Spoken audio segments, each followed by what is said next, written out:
Hi, I'm Tyler, and this is episode 20 of the Fox Valley Film Critics. In this special episode, we're going to be discussing the next in the lineup of the AFI's Top 100 movies, Chinatown, as well as the most recent Thor movie. Stay tuned.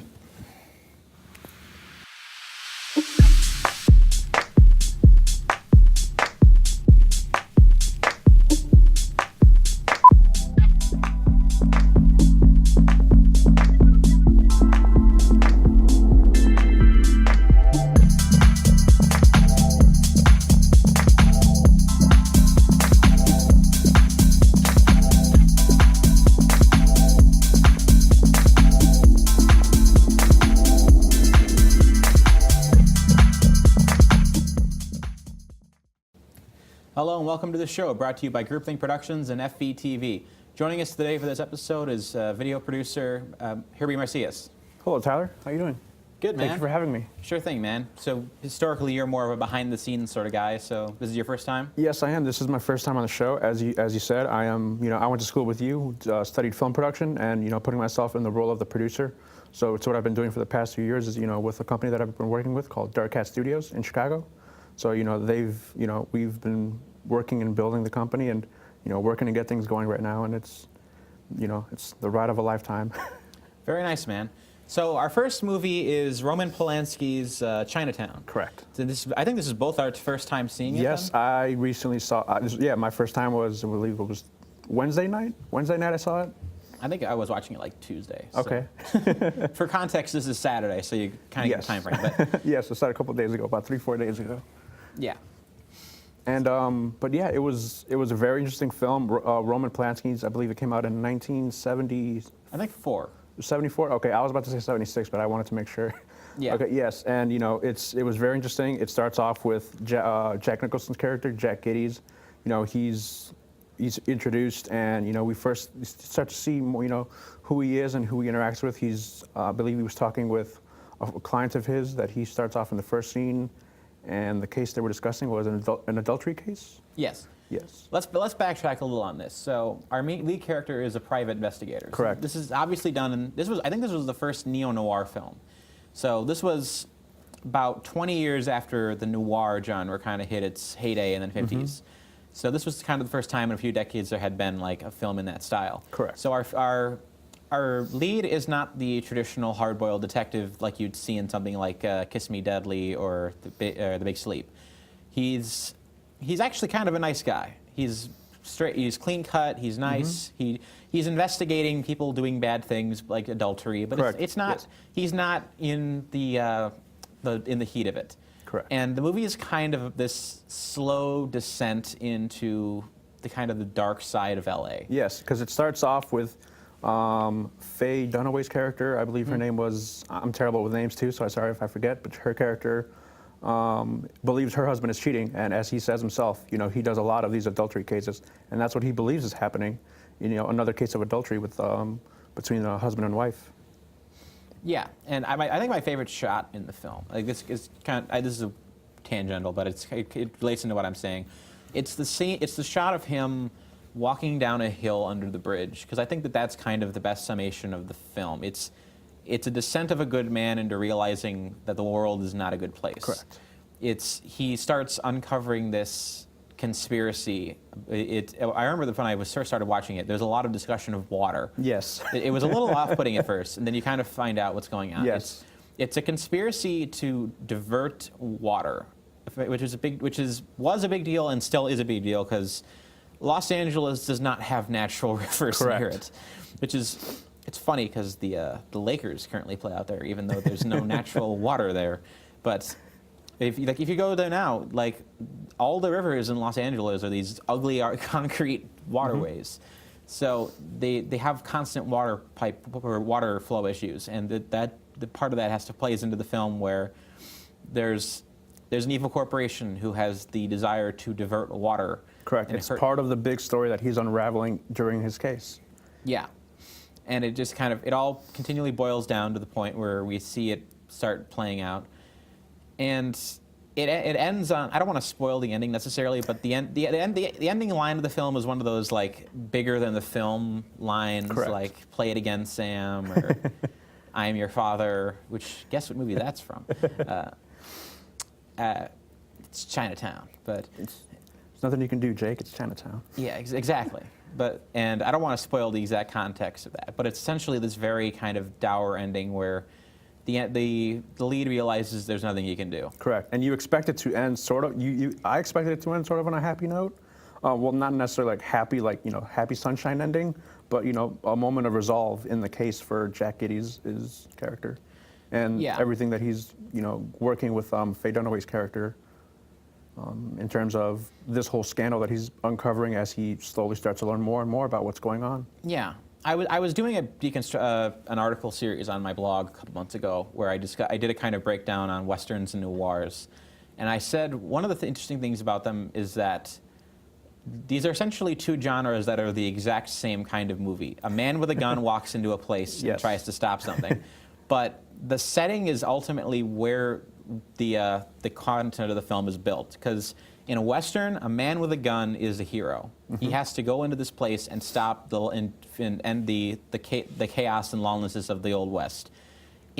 Set against the context of a city, that has a completely different context. It's very cynical and very does not say nice things about the nature of people. Correct. So. And within this story, it's 1930s Los Angeles. Yeah. Which is a very interesting time and decade, and it shows very well in the production design and everything you see in the background of the movie as it's playing along. I was really excited, and I just loved Jack Nicholson's way. Sure. Every time I saw him, I wanted to dress. I wanted to dress like him and wear a suit like him, because he just seemed so well put together and everything. Along with the environment and everything that we're seeing in 1930s Los Angeles playing out. I was a little off-putted in the beginning. I get that there was this is obviously an intentional production choice, but at the beginning of the film, it's very bright out. And I just remembered an old review of a video game called LA Noire someone was talking about a couple of years ago.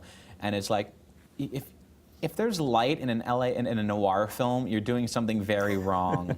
It's supposed to be dark in the middle of the night. Everyone's supposed to be smoking, and it just goes on like that. And so initially, it was kind of off-putting, just because everything is bright at the beginning, and he's just walking around LA, and everything is bright and colorful, and there's a lot. The color grading is nice.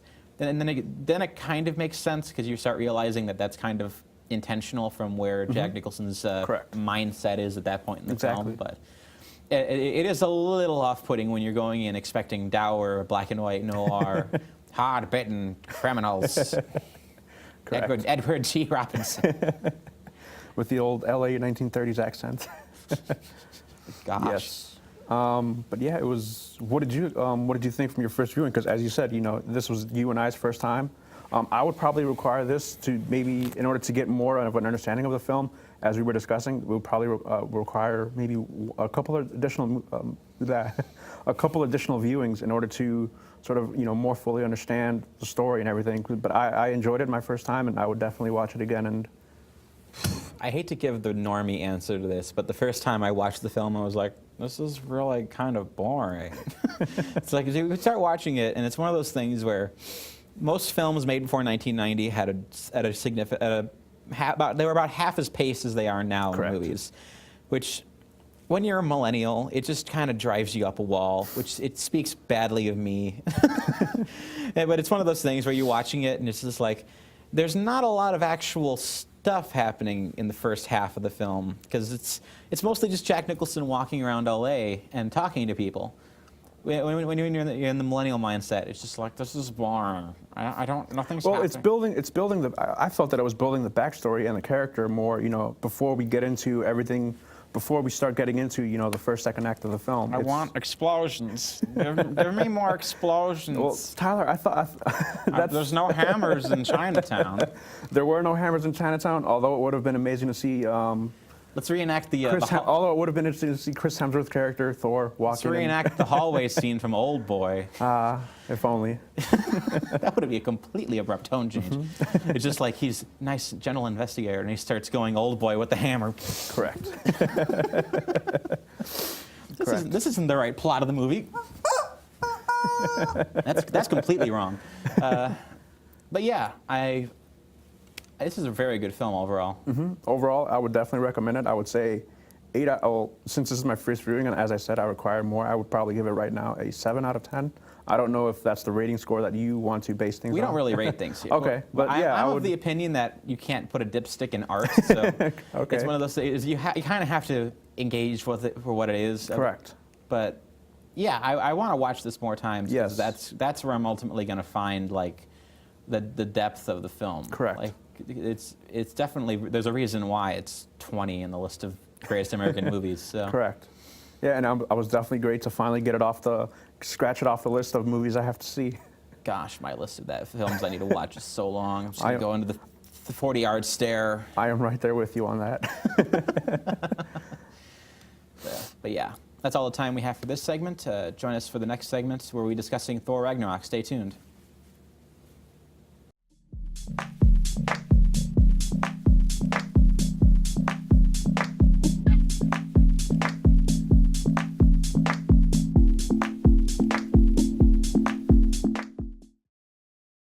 Does this help at all? Anything helps, ma'am. Just try to get some sleep now. I can't sleep. Yeah, me neither.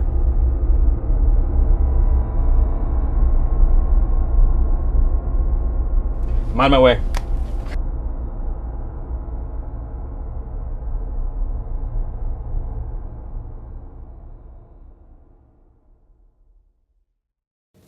Welcome back to the show. So now we get to review Thor Ragnarok. Correct. What did you think of Thor Ragnarok? Thor Ragnarok, I saw it Saturday, the opening weekend it came out, and I loved it. I thought Taika Waititi did a great job with this the third movie of Thor. What was it? Thor Ragnarok. I almost said Thor: The Dark World because it was right there. It's literally Thor right here. It's just a copy of Thor. Yes. No, but yes, Taika Waititi's third Thor movie in the series. I loved it very much. I thought it was, it had a lot of comedy, which I always love, and I thought it was something I wanted to see more of in the Marvel Cinematic Universe. But overall, I felt it was a lot of comedy, and they didn't really get to a lot of the points I wish they really, they would have gotten more into with the backstory of, this character of Hela, who is the antagonist of the film, and the whole everything with Ragnarok and Asgard. Well, this isn't going to be Hela's last outing. Correct. Yeah. She's going to be in Infinity War. Correct. That's what. So. Yes. There was no clear definition of the end of her character in this movie, so I hope we see more of Hela. And well, I don't want to spoil it, but she does. If that would happen to her or any of the characters, she's dead. She is the goddess of death, of course. So we'll have to wait and see. But I didn't see a body, so I don't believe that was the case. Yeah, I always love that in films where you don't see that, it kind of happens in a way that that the movie is like telegraphing that. Mm-hmm. He dies off screen. Poochie returned to his home planet essentially. I kind of want to talk this about more as like a Taika Waititi film because that's where like the really interesting stuff came in with that. Correct. Well, this was my first Taika Waititi film that I have seen. Yes, I have not seen.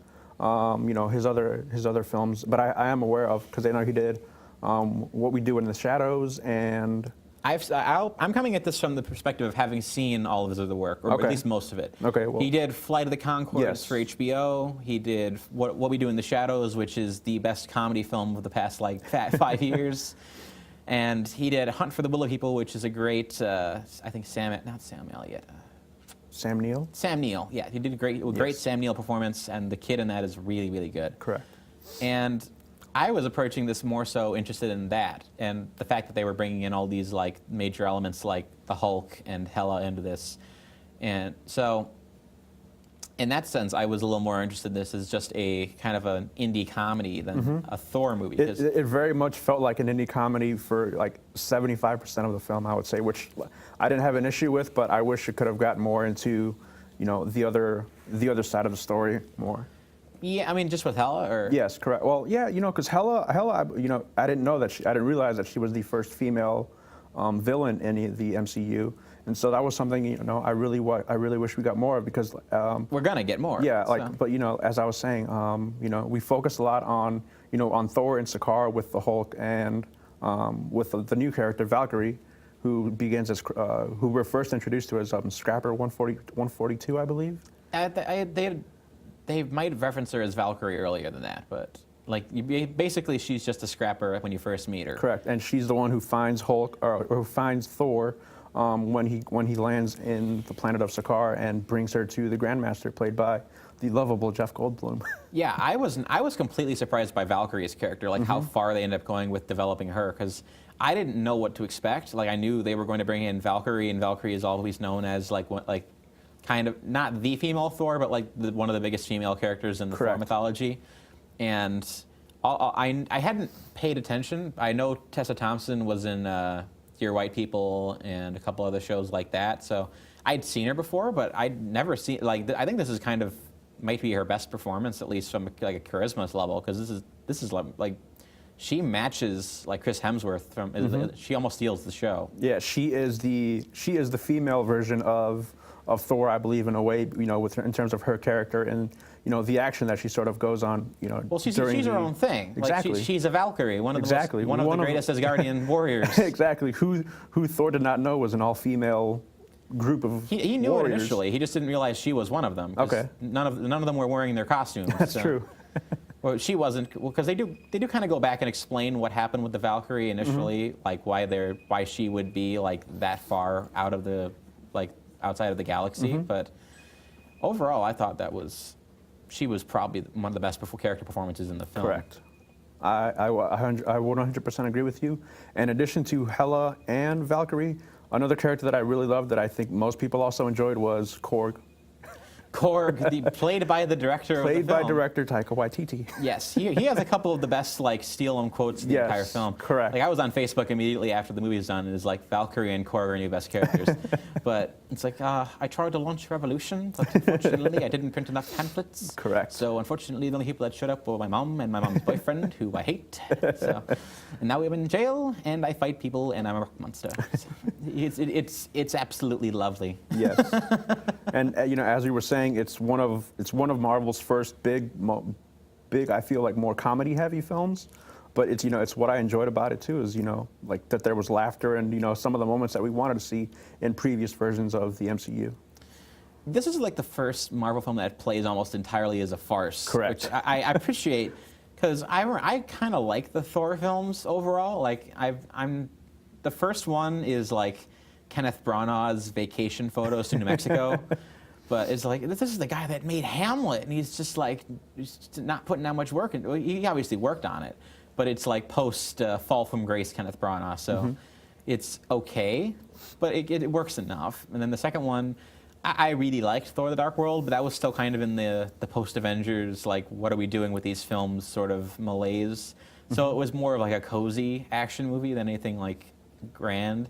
And then like a year later, we got like Winter Soldier and Guardians of the Galaxy, and all of a sudden, like the quality of the film, the expectation for what we expected doubled overnight. Yeah. So it was kind of hard to hate on Dark World at the time, but this was like just as they were starting to let the auteur directors in the Marvel Cinematic Universe. So you got Shane Black's Iron Man 3, and it started to get to the point where you could say the name of the director next to the film, and it'd be like noticeably remember who was the director. So yeah, we got Shane Black's Iron Man 3, James Gunn's Guardians of the Galaxy, Joss Whedon's Avengers, and now Taika Waititi's Thor.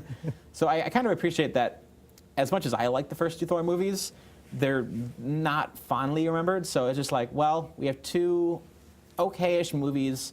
Where can we take this film in a new direction that's going to completely revitalize it? Correct. Complete farce, and we'll still like pay off all the Asgardian stuff. It was very much enjoyable. One of the things too that I wish was sort of kept a little secretive with this film was Hulk, because his introduction to the movie would have been great had he not been shown in the trailers and everything. But I think that was part of Marvel's decision in order to get people in the audience seat of this movie, is like we're seeing more than just Thor. Here's a Hulk. To me, that introduction of the character felt like it would have been like much more impactful had he not been shown, before the film came out. Well, obviously you need to show him in the trailer, but they didn't show much. I appreciate how much spoken dialogue they gave to the Hulk. Yes. Not just Banner, but the Hulk. And one of the things too that I loved about that is we see the Hulk more in this film than in terms of between when he's David Banner and when he's the Hulk. Bruce Banner. Yes. David Banner is the name they gave to the Incredible Hulk TV show because they were afraid that Bruce Banner, and I quote, sounded too gay. So, which I'm not kidding. Oh my. Yeah. So I think they did great with the Hulk. Yeah. I kind of like that the subtext of the film is this kind of like subtle. It's about moving on from trauma, so like everything is kind of based on that. And I think that the subtext of the film is intentionally or not moving on from the bad aspects of the Thor movies. It's like we have a good lead, we have a good cast, but no one actually cares about Thor. And so by the end of the movie, they've essentially gotten to the point where, like, I don't want to reveal what happens specifically, but they've kind of suggested that they're going to take if they do more Chris Hemsworth Thor movies, that they're going to take it in a vastly different direction. Correct. Which I appreciate, because obviously, like, well, we have Guardians of the Galaxy now, and we have this giant, constantly unfolding universe of bizarre concepts that we can just build off of forever.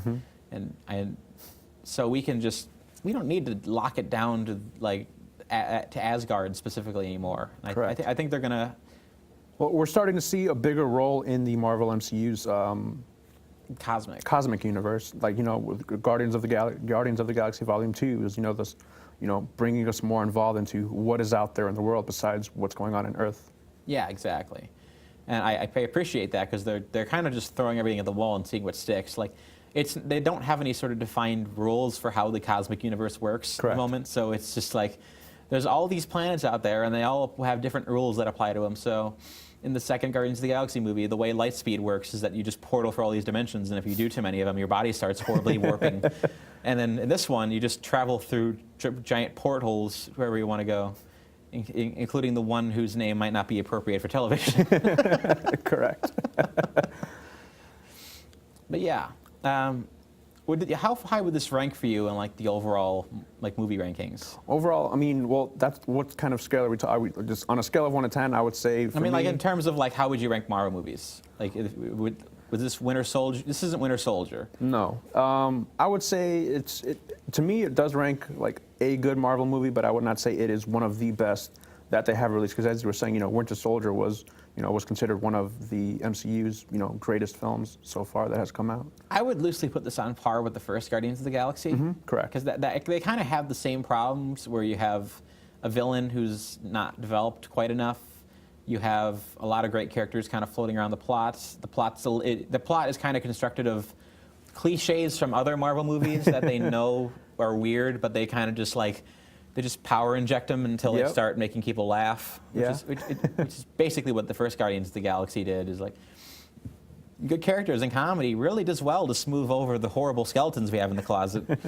But yeah, do you have any other thoughts on the film then? Well, you know, as I was saying earlier, you know, one of my first thoughts is, you know, just like as I was saying, I want to see more of Hela and that backstory. I also wanted to see maybe, I guess what was I about to say? Well, we talked about Hela. Well, we will see more of her. So. Correct. But I guess, you know, overall, I enjoyed the film. I would give it another watch. I would definitely recommend. I'm definitely going to buy this movie when it comes out, because I just want to see if there are any other bonus material and, you know, any scenes that didn't make the cut or anything, you know, that just, you know, that could not have been there for the theatrical release. Sure thing. I've seen it twice. That's all for this segment. Join us for the final segment, where Herbie will give us his movie recommendation for the week. Stay tuned.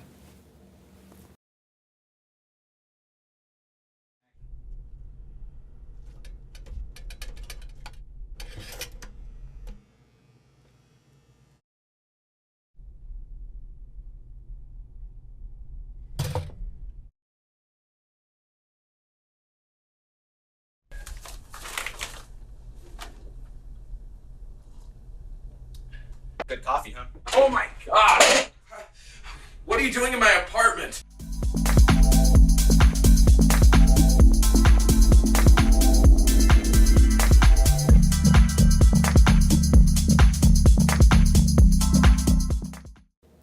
Hello, welcome to the final segment. We're going to hand things over to Herbie now to discuss his movie recommendation for the week.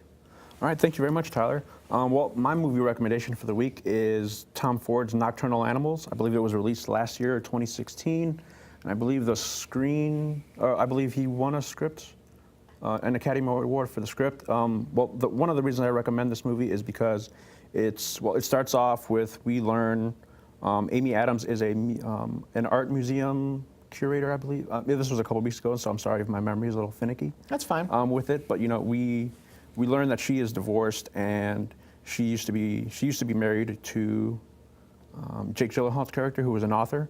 And, the film starts off, she receives one of his latest manuscripts titled Nocturnal Animals. And within the manuscript, which as the movie progresses, and she deeply falls in love, and starts reading it, and it's like it starts to consume her as she digs more into the story. But the story really, I believe, falls under Jake Gyllenhaal's performance as the character within his book, because we're not only seeing Amy Adams, in her life. It's hard to talk about these without getting too involved in the story, as you said. Yeah. I'm sorry. Well, Sorry. you can just tell us about what you liked about it specifically. Well, one of the things I liked about it was just how we're seeing the performance of Jake Gyllenhaal and Aaron Taylor Johnson's character, who is one of the protagonists in the film. Again, I also really enjoyed Michael Shannon's performance as the sheriff who is helping Jake Gyllenhaal's character. I don't want to, as you said, I don't want to spoil the movie or talk about some of the plot points that could be considered spoilery in this film. But Michael Shannon's character is helping Jake Gyllenhaal's character solve a case in terms of what happened to his wife and his daughter during the beginning of the film. Overall, I really enjoyed the story and how it progressed and how we learn about the relationship between Amy Adams' character and Jake Gyllenhaal's character, in terms of their marriage and how it ended and how that unraveled and how that affected the book that he wrote, Nocturnal Animals, in the film, and how that has a play in with how that story ends and evolves throughout the film. And as we see the progression of these characters, and a lovely setting of Texas, I believe it was. I forget it, but overall, I enjoyed the movie. I definitely recommend people out there go see it and enjoy. Who knew that Tom Ford could not only design fashionable clothes, but also work behind a camera and direct and write. One of my friends is a Michael Shannon junkie, so I imagine he'd probably enjoy that. Yeah. That's all the time we have for this episode. You can find me on Twitter at antisocialcritic. That's critic without the C at the end of it. You can find more of my articles at theantisocialcritic.tumblr.com. You can find reruns of the show at Groupthink Productions' YouTube page. I'm Tyler with the Fox Valley Film Critics. Have a wonderful day.